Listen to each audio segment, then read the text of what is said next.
Hello बच्चों, आप लोगों का अपने यूट्यूब चैनल में स्वागत है। आज हम लोग पढ़ेंगे सैनिक स्कूल की प्रवेश परीक्षा से संबंधित जो कक्षा 6 में पूछे जाते हैं प्रवेश परीक्षा में प्रश्न, उन प्रश्नों के बारे में चर्चा करेंगे। तो इसमें से अलग अलग पार्ट हैं, जैसे कि हिंदी है, गणित है, बुद्धिमत्ता है और क्या है, ये सब क्या है, बुद्धिमत्ता है और सामान्य ज्ञान है। तो इसमें से सबसे पहले उस पेपर को देखेंगे, पिछले वर्ष का जो पेपर है उसमें से सबसे पहले हिंदी का पेपर देखेंगे, क्योंकि हिंदी में 25 क्वेश्चन हैं और प्रत्येक प्रश्न कितने नंबर का है, 2 नंबर का है। तो हिंदी के कुल नंबर कितनी है, 50 नंबर हैं। तो आज हिंदी का प्रश्न देखेंगे, प्रश्न पत्र देखेंगे, पिछले वर्ष जो आया था उसी को देखेंगे। प्रश्न के नीचे दिए गए विकल्पों में से उचित विकल्प का चयन कीजिए। तो क्या है इसमें, जहाँ जाना कठिन हो।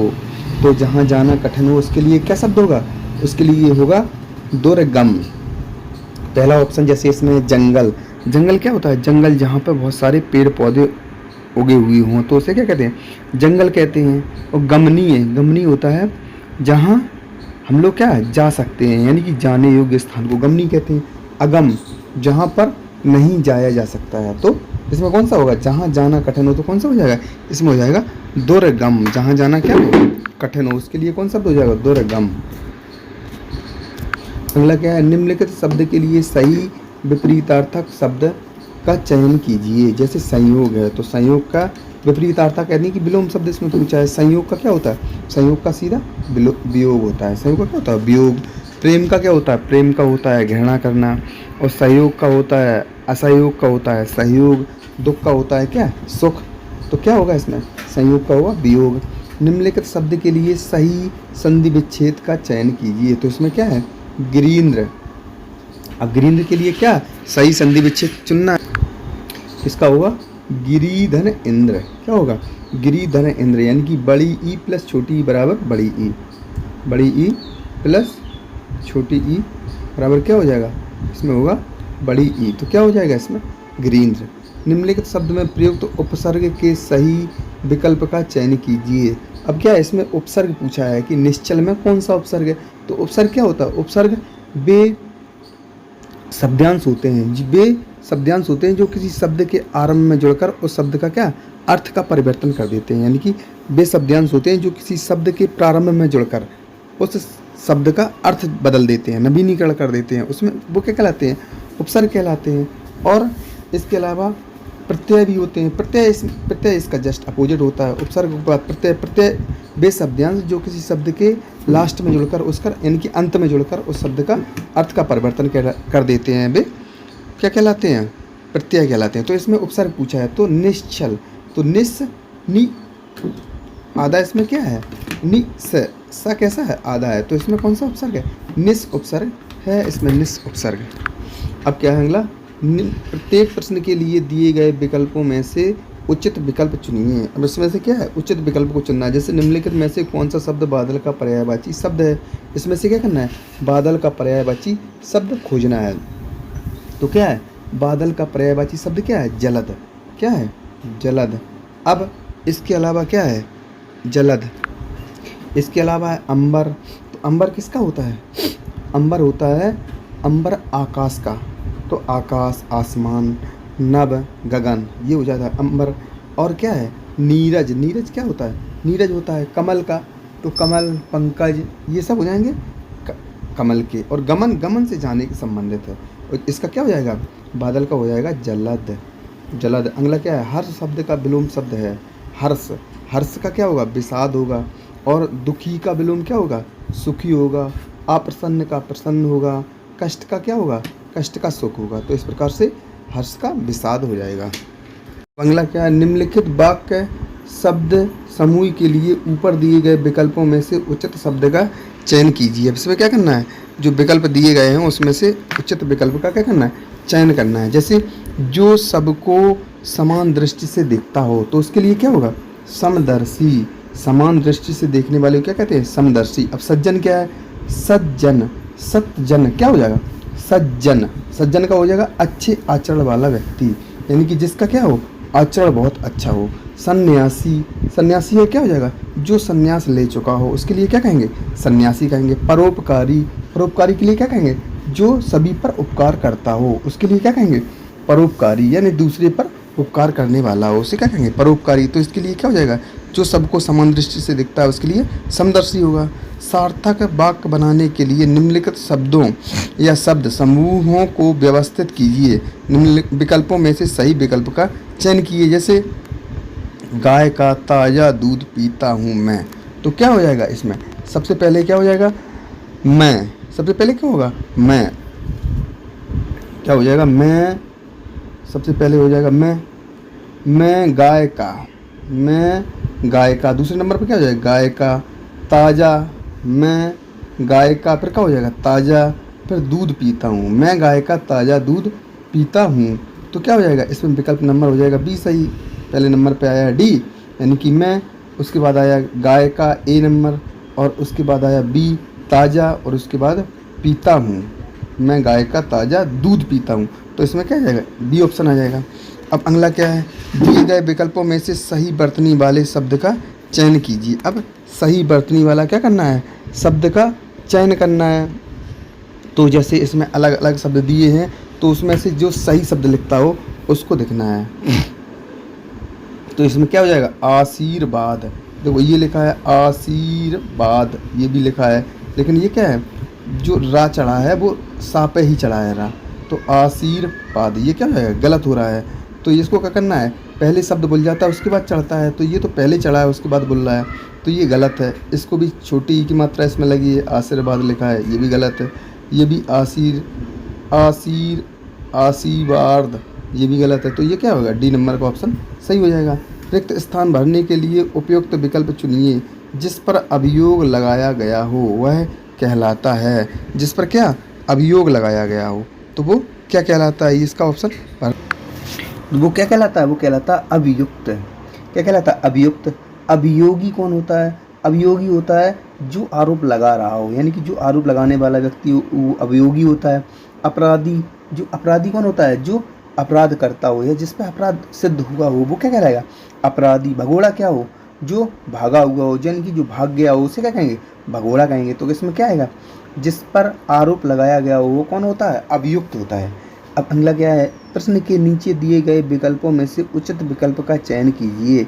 निम्नलिखित में से कौन सा शब्द अद्वितीय का पर्यायवाची शब्द है। तो अद्वितीय का पर्यायवाची शब्द क्या होता है, अनुपम होता है। अद्वितीय का पर्यायवाची क्या होता है, अनुपम, अनुपम होता है। और क्या होता है, अलग अलग शब्द जैसे हैं तुम्हारे क्या है, एक तो शब्द है क्या, आश्चर्यजनक।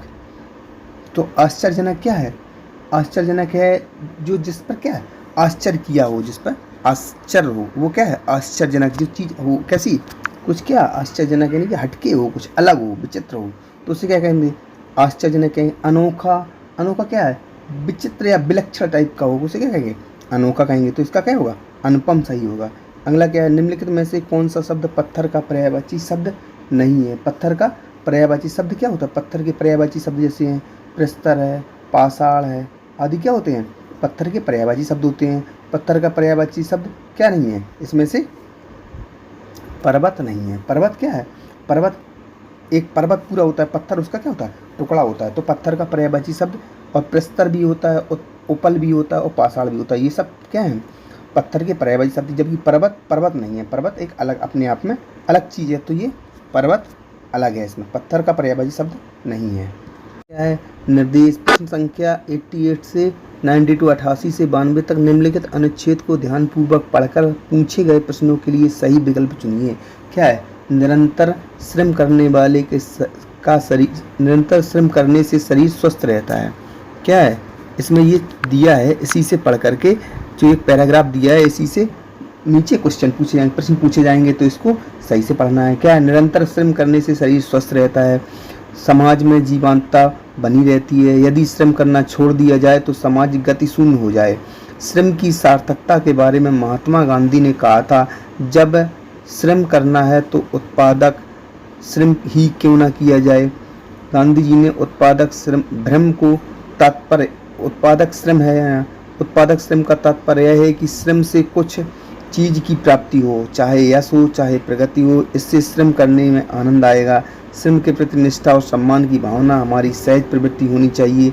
वस्तुतः हमारे विकास का, हमारी उन्नति का मूल, हमारे विकास का, हमारी उन्नति का मूल मंत्र है श्रम। सफलता का मूल मंत्र और प्रगति की सीढ़ी परिश्रम से ही प्राप्त होती है। परिश्रम साहस और कर्म की चोली दामन का साथ है।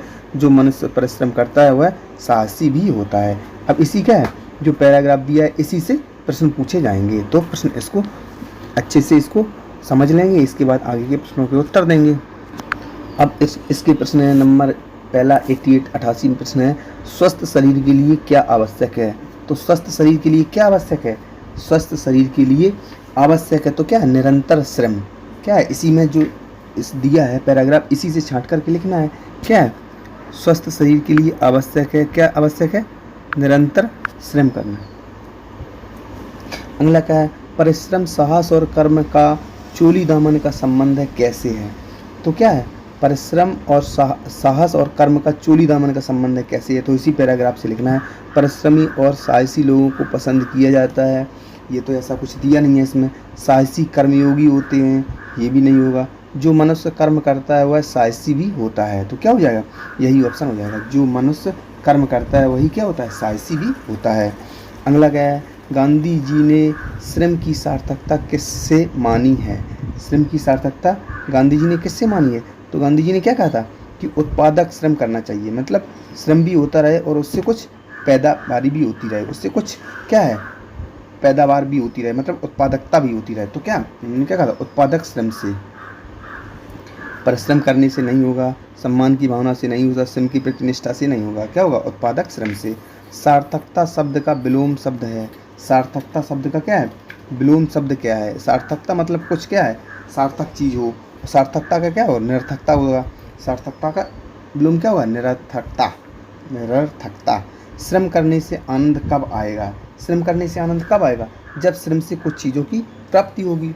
क्या होगा, उत्पादक श्रम होगा, यानी कि श्रम भी होता रहे और कुछ चीज़ प्राप्त भी होती रहे, तो उससे श्रम करने से क्या है, हमें आनंद आएगा श्रम करने से। तो डी ऑप्शन सही। अब क्या है, वाक्यांश के लिए सही विकल्प ढूंढिए। क्या करना है, वाक्यांश जो दिए हैं उनके लिए सही विकल्प ढूंढना है। तो परीक्षा देने वाला कौन सा होता है, परीक्षा देने वाला। तो परीक्षा देने वाला कौन होता है, परीक्षार्थी। परीक्षा देने वाला कौन होता है, परीक्षार्थी। जबकि और शब्द इसमें दिए परीक्षक। परीक्षक क्या होता है, परीक्षा लेने वाला। परीक्षक होता है जो परीक्षा लेता है। परीक्षक होता है विद्यार्थी, क्या होता है, विद्या का अध्ययन करने वाला, यानी कि विद्या को चाहने वाला। शिक्षार्थी क्या होता है, शिक्षा प्राप्त करने वाला शिक्षार्थी होता है। अब अगला क्या है, विलोम शब्द ढूंढिए। पराजय का विलोम क्या है, पराजय का विलोम है जय। इसी प्रकार अलग शब्द जैसे हार का जीत होता है, पराधीन का पराधीन का क्या होता है, स्वाधीन होता है। तो इस प्रकार से क्या होता है, अलग अलग इसके विलोम शब्द हैं। तो पराजय क्या है, जय है। निम्नलिखित शब्द में प्रयुक्त प्रत्यय के सही विकल्प का चयन कीजिए। अब इसमें क्या है, उसमें था उपसर्ग, इसमें है प्रत्यय। प्रत्यय क्या है, प्रत्यय वे शब्द होते हैं जो वे शब्दांश होते हैं जो शब्द के अंत में जुड़कर उसका शब्द का अर्थ का परिवर्तन कर देते हैं। तो इसमें क्या हो जाएगा, विद्यालय। तो विद्यालय क्या है, अंत में जुड़ने वाला शब्द क्या हो जाएगा, इसमें उसका प्रत्यय हो जाएगा। तो क्या हो जाएगा, आलय। विद्या धन आलय, तो विद्या अलग शब्द हो गया, आलय अलग शब्द हो गया, तो इसका प्रत्यय क्या हो जाएगा, आलय। अगला क्या है, निम्नलिखित शब्द का स्त्रीलिंग रूप चुनिए। तो जो शब्द दिए हैं, जेठ का स्त्रीलिंग बताना है। तो जेठ का क्या होता है, जेठानी। जेठ का क्या शब्द होता है, जेठानी। तो ये हो जाएगा। अगला अब निम्नलिखित शब्द में से पुल्लिंग शब्द छांटिए। पुल्लिंग शब्द क्या है, पुल्लिंग शब्दों का चयन करना है। तो इसमें क्या है, नदी नहीं, देवी नहीं, कविता नहीं और चंद्रमा। क्या हो जाएगा, जैसे पुल्लिंग शब्द या स्त्रीलिंग शब्द छांटना हो तो क्या है, उसके शब्द में प्रयोग कर दिया। जैसे कि नदी, क्या है, नदी बहती है, तो क्या हो गया, ये स्त्रीलिंग हो गया। अगला क्या है, देवी, देवी माँ की पूजा की जाती है, तो ये भी क्या होगी, स्त्रीलिंग होगी। कविता, कविता पढ़ी जाती है। जबकि चंद्रमा पृथ्वी का चक्कर लगाता है, तो क्या हो जाएगा, ये पुल्लिंग हो जाएगा। इसी प्रकार अब लड़की शब्द का बहुवचन रूप है। तो लड़की का शब्द का बहुवचन क्या है, लड़कियाँ। लड़कियाँ ये गलत शब्द, लड़की एक ही लड़की की लड़कियाँ, ये भी गलत शब्द है। तो क्या हो जाएगा, लड़कियाँ। मुहावरे का सही अर्थ लिखिए। तो अंगूठा दिखाना, अंगूठा दिखाने का मतलब है मौके पर इनकार करना, जबकि ये सब झूठ बोलना अलग है। अवसरवादी होना, किसी अवसर पे क्या है, उसका लाभ उठाना, तो अवसरवादी हो। धोखा देना, किसी क्या है, कभी धोखा दे देना, तो ये अलग अलग अर्थ हैं। जबकि मौके पर इनकार करना क्या होता है, अंगूठा दिखाना। मुहावरे का सही अर्थ लिखिए। अक्ल पर पत्थर पड़ना, तो अक्ल पर पत्थर पड़ने का मतलब क्या है, सोचने विचारने की क्षमता का खत्म हो जाना, ये हो जाना। यह है। जबकि इसमें क्या है, अकल पर पत्थर पड़ना, मूर्ख बन जाना अलग बात है, बुद्धि समाप्त हो जाना अलग बात है, बड़ी चोट लग जाना ये क्या है, ये सब अलग बातें हैं। जबकि सोचने विचारने की क्षमता न रहना अकल पर पत्थर पड़ना है।